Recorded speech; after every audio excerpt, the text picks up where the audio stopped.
An exciting matchup awaits everyone here at the Phil Oil Flying V Center at the heart of San Juan City as the Perlas Spikers go head-to-head with the Lady Jet Spikers. Mga kapamilya, this is ABS-CBN Sports and Action's live and exclusive coverage of the Premier Volleyball League Reinforced Conference. Magandang gabi po sa inyong lahat. Ako po si Billy Capistrano, and joining me today is the voice of Beach Volleyball Republic na si Cassie Gormley. How are you, Cassie? Hey Billy, it's great to be here again with you. Kakatapos lang natin with an amazing match kanina, so we are looking forward to this match. Tingnan natin if kasing intense ba nung kakalipas lang na game. Oh, and of course, we are coming to you via live streaming on the Philippines' #1 sports website.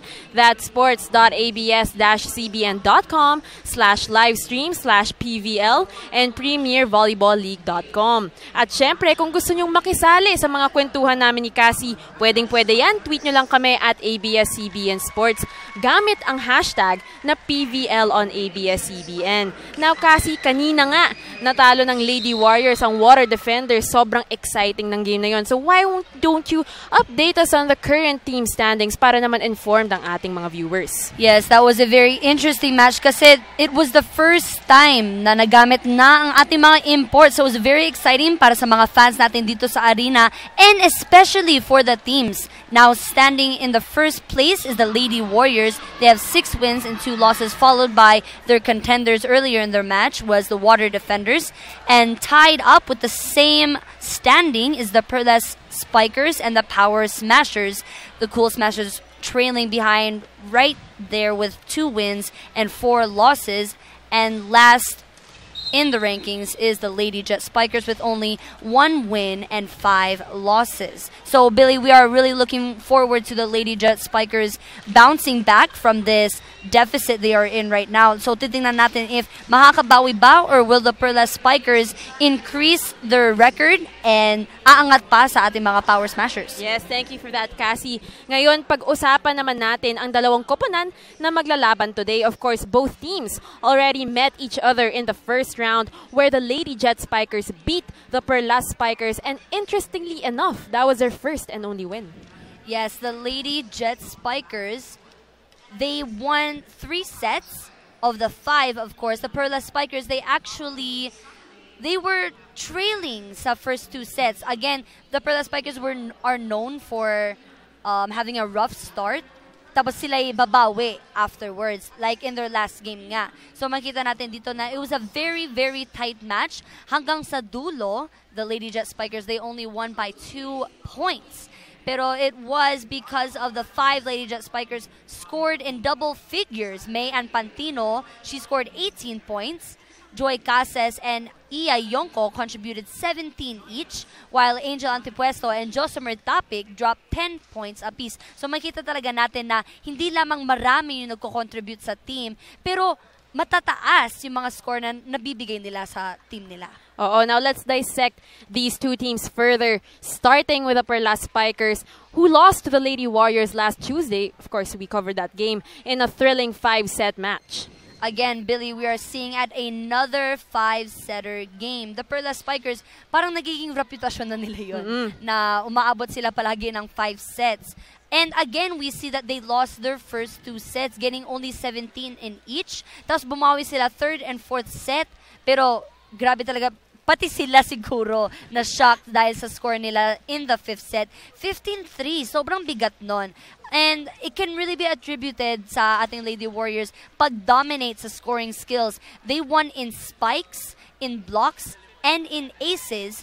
But the Perlas Spikers took points off of errors 38-25. Yung nakakagulat dito, Billy, hindi lamang yung Lady Warriors nanalo sa spiking, sa blocking, sa pag-ace. Pero sila din yung mas maraming mali, unforced errors yung tawag doon. So hindi lamang sila nagpupuntos para sa kanila, pero meron sila pang nabibigay sa kabilang team. Yes, and of course, in that game, a familiar face made her debut for the Perlas Spikers, ang paborito mo. And you know, I'm talking about Diana or Tots Carlos from the UP Lady Maroons. Yes, Tots Carlos.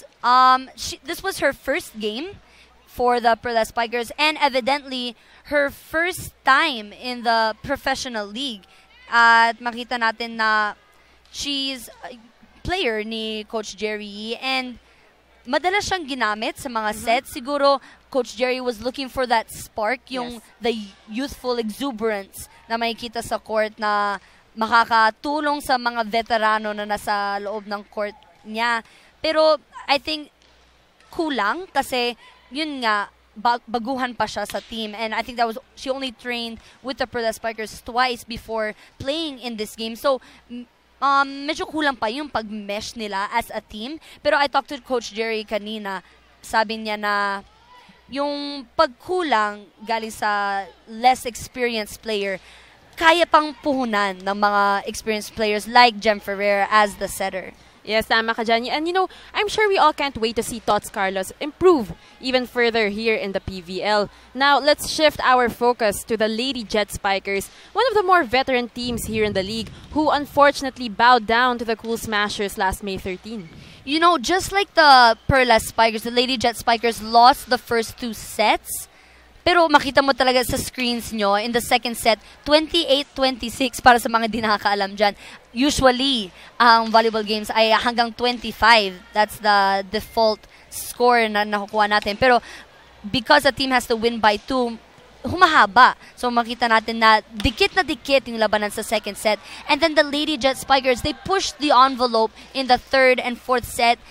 Grabe yung score sa fourth set, 12-25. They really dominated the Cool Smashers there in that set. And they took the third and fourth set, pushing it to the fifth set. Unfortunately, it was not enough. The final score being 15-12, because in the scoring skills, the Cool Smashers won digs and sets. I think, Billy, that is one of the key reasons why the Cool Smashers took this match, because sa pagkakaalam ng ating mga volleyball fans out there na wala kang masa-setup na play kapag pangit yung digs mo, pangit yung receives. Dahil kapag pangit yung digs, pangit din yung set. Yes.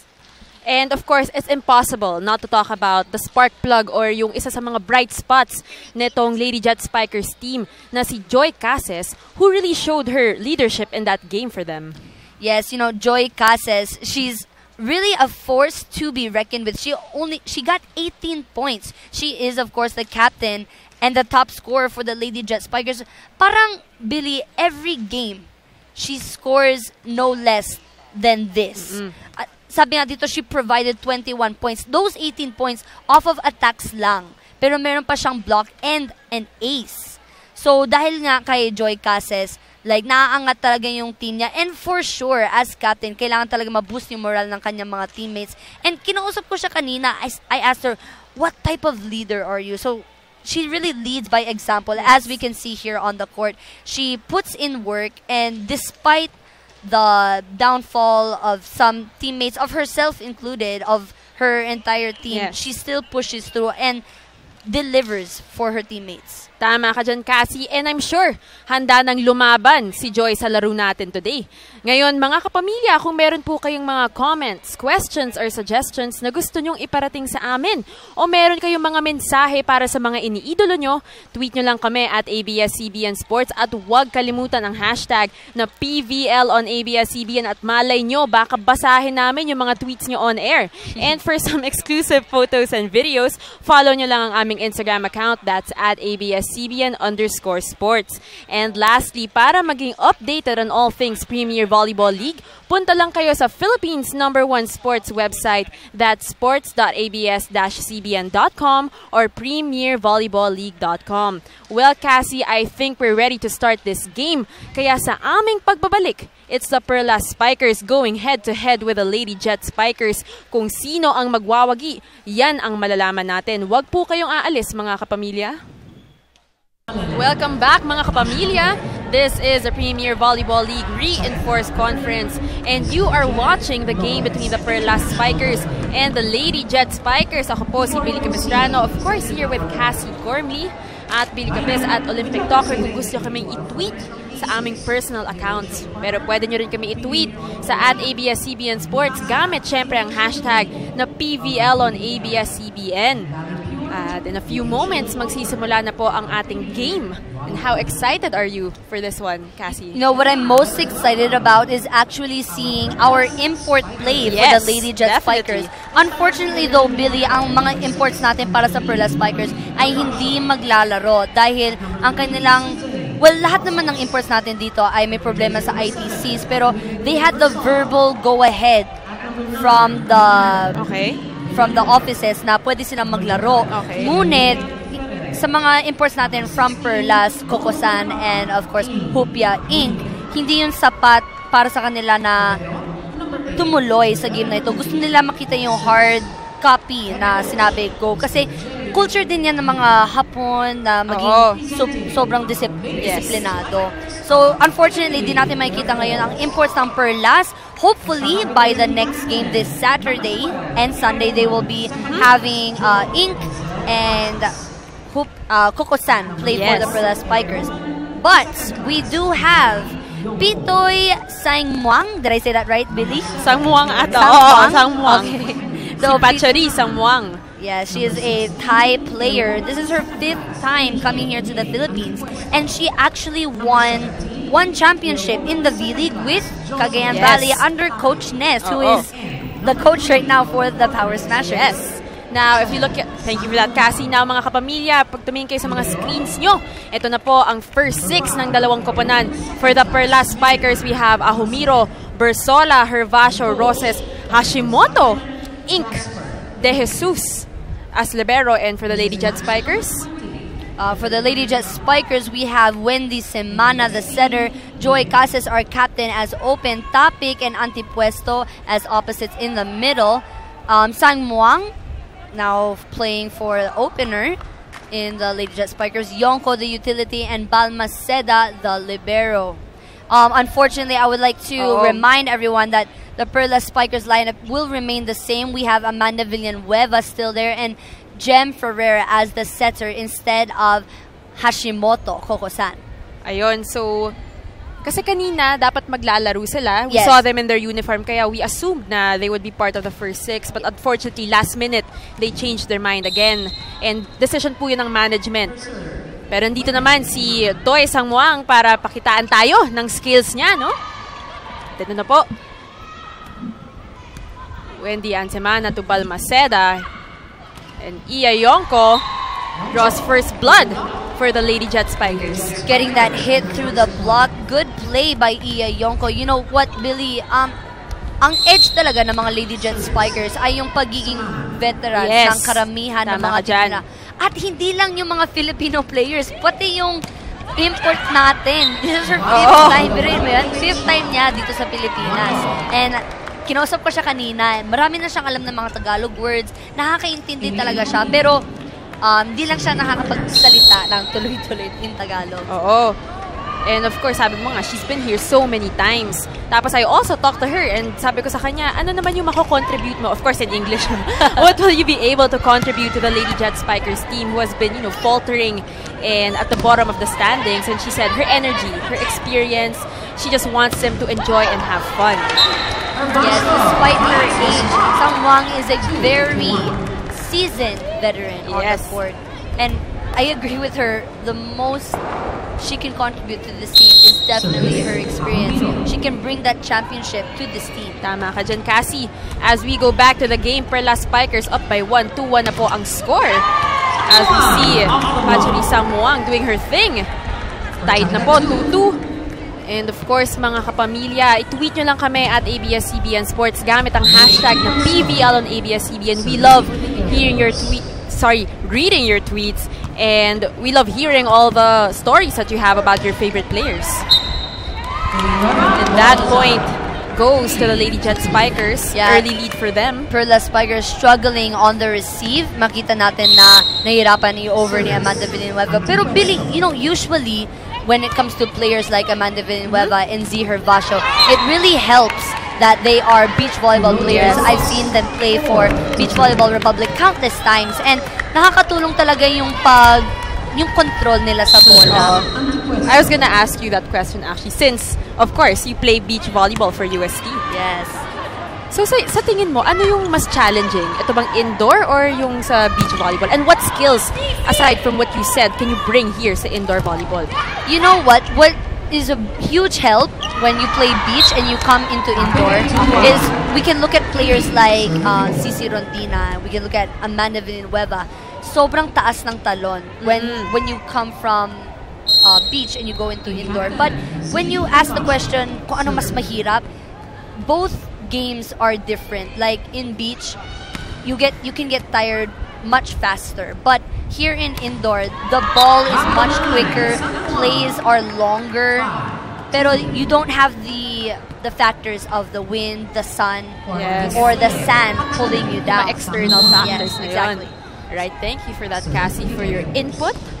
And ito na nga po, back to the game. Lady Jet Spikers still leading. Pero nabati ko yon dahil nakapuntos ang Perlas Spikers. So isa na lang po ang lamang. Dikit ang laban kahit nasa first few minutes pa lang ng set number 1. The Perlas Spikers are known to, once the lead is large, medyo nangihina sila. Yan yung napansin ko sa mga laro. So it is very important for them to stay close sa kalaban nila and if at all possible to gain the lead. Yes. And yun nga yung nangyari sa kanila, diba? The last game against the Lady Warriors. That fifth set. Yes. That was a medyo crazy fifth set. Munti ka na eh. Sayang lang kasi lumamang na yung lead ng kabila. Yeah, the momentum was on their side in that game. Kakapanalo lang nila ng third and fourth set. Pero coming into the fifth set, sobrang laki na ng lamang ng kalaban. And parang bumigay na. Hindi na nakayanan. Yes, hindi na na-overcome yung tuloy-tuloy na errors.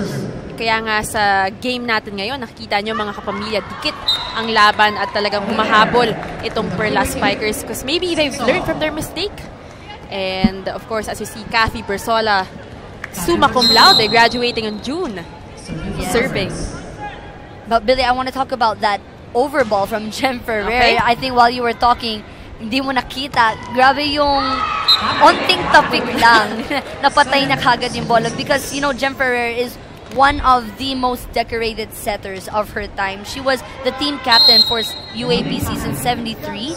She's a 3-time UAP best setter, season 72, 73, and 75. Sobrang hirap yung gawin. Pero ito yung nakakabilib din. She got finals MVP in the 2011 V-League First Conference. So, mahirap talaga magka-MVP ang setter kasi di nga sila yung talagang pumupuntos. They just set up the plays in order for their teams to make points. And speaking of setters as MVPs, you know, Wendy Ansemana was season 70 MVP in the UAAP Another for legend FU. Yes. of her time. Kaya we have two amazing setters in our game today. Yun lang, exciting na. That's what's so great about the professional league is we get the best of their time. Yes. Like we get Jem Ferrer, she was one of the best of hers. Wendy Samana, one of the best of her time as well. And of course, playing against each other in this league. And as we go to our first technical timeout, more volleyball action mga kapamilya coming your way after this break. We're back and you're still watching the Premier Volleyball League Reinforced Conference. This is the game between the Perlas Spikers and the Lady Jet Spikers. Billy Capisano po with Cassie Gormley. At ayan na nga po, labanan ng mga Spikers today. As we go to Twitter, this one is from I Am Mai. Team live stream here at hashtag PVL and ABS-CBN. Yes, team live stream. Maraming salamat po sa lahat ng nanonood sa amin. And this one is from Crystal X Mari. Z Herbasio's iconic jump serve, smiley face. Hashtag PVL and ABS-CBN. Of course, yan yung trademark ng isang Z Herbasio. And this one is from _ Marky16. Go Perlas. Hashtag PVL and ABS-CBN at ABS-CBN Sports. Hi at Billy Capis. Hi Marky. Dito rin si Cassie Gormley at Olympic Talker. Follow niyo po siya. Madagdagan na yung followers niya. And back to the game. Lady Jet Spikers takes the lead once again. 9-7 na po ang score. Kailangan humabol nitong Perlas Spikers as we see team captain Joy Casas on the service line for the Lady Jet Spikers. You know, Billy, I had a chance to talk with Joy Casas-Canes. She's actually a Lyceum graduate and under the tutelage of the legend Emil Lontok, who is actually the now coach of the national team for beach volleyball. Wow. Yes, she was... Of course, Joy Casas, formerly from Letran, and then she moved to Lyceum, if I'm not mistaken. And we see her again on the service line. Lady Jet Spikers up by 3, 10-7 na po ang score, mga kapamilya. You know, it's good to see Joy smiling more in the games. Dahil serious ba talaga siya sometimes? Yes, you know, I talked to her earlier about some of the things she sees kung bakit nahihirapan yung team niya na manalo. Ano sabi niya, siguro she gives too much pressure to herself. Tapos masyado mataas ang expectation niya sa kanyang teammates. So, importante talaga na she stays relaxed in the court. And that's why Toy Sangmuang is here. To make everyone feel relaxed and to help Joy lead the team. Most definitely. Boosting confidence is key on the part of Sangmuang. Yes. And score na po. Nakascore ang Perlas Spikers habang nagsasalita kami ni Cassie. So 11-8 na po ang score. So si Jem Ferrer on the service line. Wow. And a great block there by Rosa. She puts that ball right back over. No entry allowed off the hands of Kuya Su. Tama ka dyan. And the point goes to the Perlas Spikers. Jem Ferrer once again on the service line. Wendy Ansemana to Angel Antepuesto. Zihar Bajo with that great block. She was right there to block that. Amy Ahumiro for the kill. Great set by Jem Ferrer, making it easy for Kiwi. You know, that is the #1 job of the setter, to make the jobs of the Spikers easy on the court. And of course, Jem Ferrer doing what she does best. As we go back to the game, 1 puntos na lang po ang lamang ng Lady Jet Spikers. Humahabol itong Perlas Spikers. Toy Sangmuang with a smart move, but Jem was there. Wendy Ansemana to Toy Sangmuang once again. And that one, then she gets that one to go. Grabe yung variation dyan ni Pitoy. Actually, Pitoy daw yung tawag parang sa kanya. Ate daw, diba? Yes. Ate. The P means ate in Thai. So, Pitoy, grabe yung variation niya. Like, she'll go cross-court, tapos down the line right away. Tama ka dyan, Cassie. Semana on the receive. Great dig. Sets up Sangmuang again.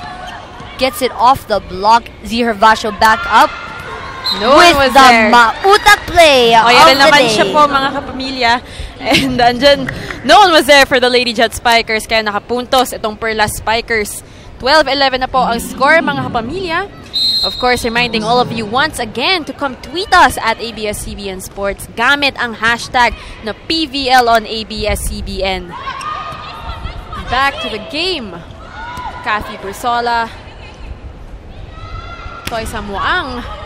Jem Ferrer was there. Zihar Vasho. And here comes Iya Yonko. Blocked by Kathy Bursola and Sue Rosas. Actually, that was a not over ball. Iya couldn't get that off the hands of the block, and unfortunately, easy point immediately goes to the Perlas Spikers. Alam mo, Billy, madalas yun mangyari eh. And minsan, kawawa talaga yung mga referee kasi naaaway sila eh. Inaaway sila. Parang kanina ang game. Naaaway mga referees kasi it's up to them to choose. It's up to them to decide whether or not to call. Kasi minsan yung mga bola, it's too close eh. If i-call nila as 4 touches, if tumama sa block or hindi. So what a tough job to be a referee. Let's cut them some slack sometimes. And back coaches. And back to the game po, mga kapamilya. Lady Jet Spikers trailing. Sorry, Perlas Spikers trailing by 1. Pero just like that, the game is tied up at 13-all. 13-all na nga po ang score natin, mga kapamilya. As we see team captain Zihar Vasho, of course, getting ready for her famous jump serve. And we have some stats coming in, Cassie. So far, before we came back from our first technical timeout, the Perlas Spikers had 5 attacks, but it is the Philippine Air Force Lady Jet Spikers up by 1 attack. They have 6, but both teams have 2 unforced errors apiece. So, yung unforced errors natin, ibig sabihin talaga niyan, yung yung hindi sinasadya mga mali. So, yung mga sayang. Yes, yun yung mga sayang na bola. Tama ka dyan. And back to the game. 13-all na po ang score. Pero nag-uusap na naman. Kawawa na naman yung referee. I think it's 14-13. Z will be serving her second consecutive ball. Z in her famous jump serve.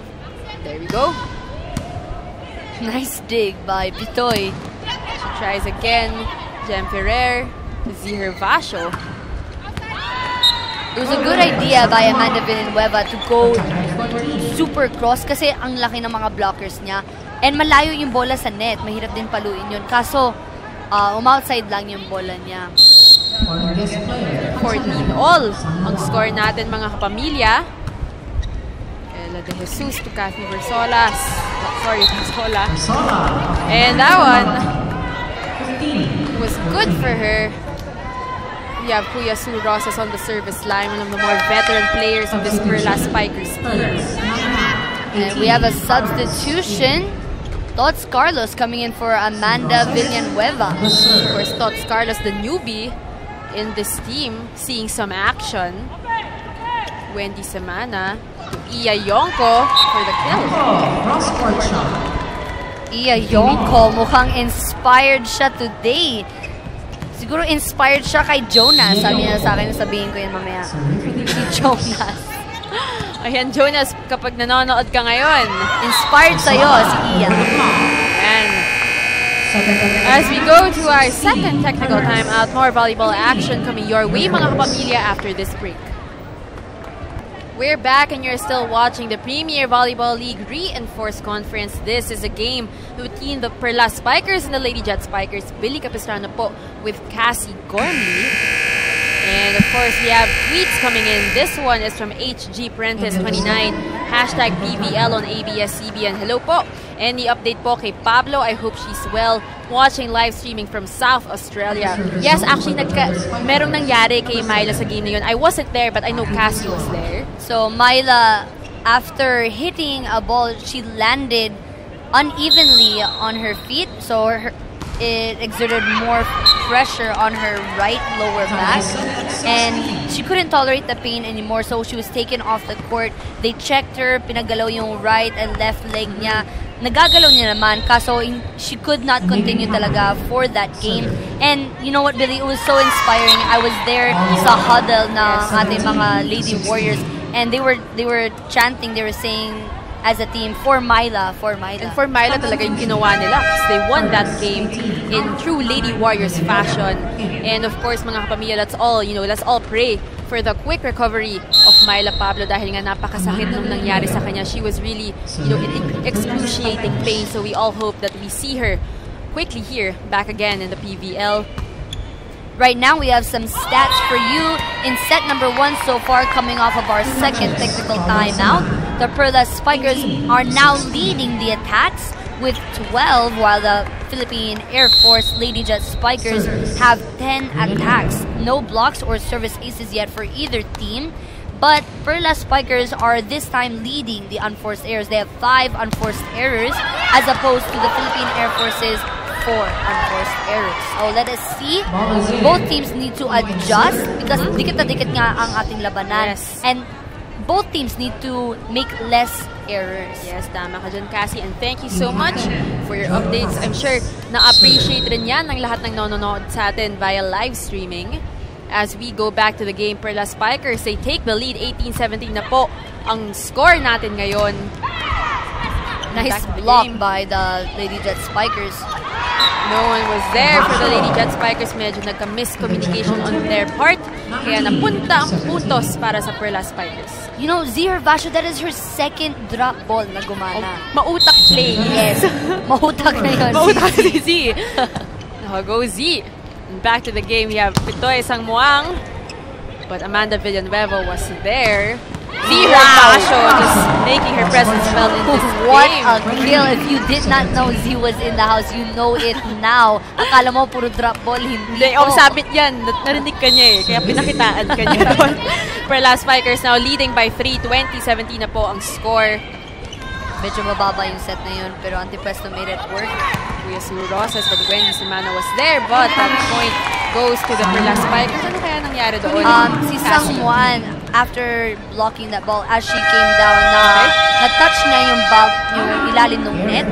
And, you know, Billy, a net violation is called no matter where your body, what part of your body touches any part of the net. So, dahil dyan, immediate point of the violation of the Lady Jet Spikers. Unfortunate talaga. Because you don't want to make any silly mistakes like that in tight matches such as this one. Tama ka dyan, Cassie, and thank you for that explanation. Kaya score natin ngayon, 21-17 in favor of the Perlas Spikers. And you know, nakita niyo dun sa screens nyo, ang Perlas Spikers, they had 16 excellent digs. So, makita mo din na very important sa isang team na malakas yung depensa mo sa likod. Hindi lang puro palo sa harap. Yes, as we go to some tweets from you guys. This one is from Maki Torino 12. The lefty middle, go Amy, hashtag PVL on ABS-CBN. Yes, and I'm sure na-appreciate ni Amy ang mga suporta nyo para sa kanya. This one is from _Venice Ang. Good luck Perlas at Amy Ahumiro at Z Hervasio ++. Hashtag PVL on ABS-CBN. Yes, lots of Perlas fans watching us right now. Another Perlas. Okay, this one's from Prince J.R. Cho. Go Perlas, go Idol Hervasio, hashtag Perlas Spikers, hashtag PVL on ABS-CBN at ABS-CBN Sports. And isa pang Perlas fan. But this time, UP. Oo. This one is from Carlos X Buitre. Go Ate Kathy, Ate Nicole, and Tots. Tatlong heart pa. Go Perlas, hashtag PVL on ABS-CBN, hashtag Perlas Spikers. Maraming salamat mga kapamilya sa inyong pag-tweet sa amin. Yung mga Lady Jet Spikers fans, make yourselves heard. Gusto na namin kayo makitang mag-tweet. So, tweet nyo lang kami at ABS-CBN Sports. Gamit syempre ang hashtag na PVL on ABS-CBN. And we just entered a timeout called by the Lady Jet Spikers. Dahil nga the Perlas Spikers, after coming off of another timeout, they delivered 2 consecutive powerful hits as Billy was reading our tweets. Grabe talaga yung didepensa talaga ng Perlas Spikers kasi doon nagsisimula. Yes. Si Ella De Jesus, she's really on fire right now for the Perlas Spikers. She's working the back of that court, making sure she's delivering as easy balls as possible to her setter, Jem Ferrer. And because in the previous game, hindi natin masyado na naramdaman yung presence ni Ella. So, ngayon bumabawi talaga siya. Yes, exactly. In the game against the Pocari Sweat Lady Warriors, it was not Ella's It was not her day, yes. Because, and especially comparing her to the libero of Pocari Sweat, Melissa Gohing, I believe Gohing had around 31 excellent digs, while Ella only had 18. Yes, binasa mo nga yung stats na yun, I remember. Yes, it was a huge difference between the liberos. But it is great to see, again, as I said that, Ella, another nice dig over on the side of the Perlas Spikers. Thank you for that, Cassie. And back to the game, 23-19 na po ang score. Well, 23-20 na po ang score. Nakapuntos doon ang Lady Jet Spikers. So 3 points ang lamang nitong Perlas Spikers looking to close out this first set, which they need if they want the momentum to stay on their side. And it was Angel Antipuesto serving. Now we have Amanda Villanueva. Antipuesto was there. And point goes to the Perlas Spikers. Set point na po ang Perlas Spikers, mga kapamilya. And looking to close it out. Yes. The very crucial jump server, Z Hervasio. You know, she talked about this before. Her serve is always 50-50. It can either be way... Ayun na nga. Alam mo kasi, huwag na tayo bumati dito. Oh, it's just the fact, you know, it's worth the risk. Yes. Her serve is worth the risk because ito na naman si Billy, puro hugot. Hindi ako, ikaw kaya puro hugot dyan. Pag ako misasabi, puro hugot ka na lang eh. Gumaganti lang. And back to the game na po. Set point pa rin ang Perlas Spikers. Pero 3 ang lamang nila. Great dig by Hervasio. We have a rally, mga kapamilya. Z Hervasio. That one was too strong. And that point goes to the Lady Jet Spikers.